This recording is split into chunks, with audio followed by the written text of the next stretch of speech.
So now you know what this caret character means.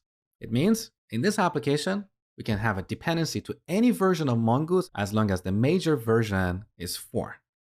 Now in reality, when you restore these dependencies, chances are the version of Mongoose that is inside of the node modules folder is higher than what we have here.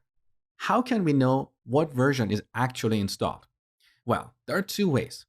One way is to look at the package.json file for this Mongoose library. So we go to node modules, find Mongoose, and here we have package.json. Now, if you scroll to the end, you can see version.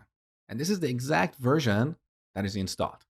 But you can see this is a little bit tedious because you might want to check the version of multiple dependencies. You don't want to navigate through this folder, go to each subfolder, look at package.json. It's tedious. If you want to see the list of all the installed dependencies and their exact version, you can simply run npm list. So in this tree, you can see all the dependencies and their dependencies. For example, here we're using underscore version 1.8.3.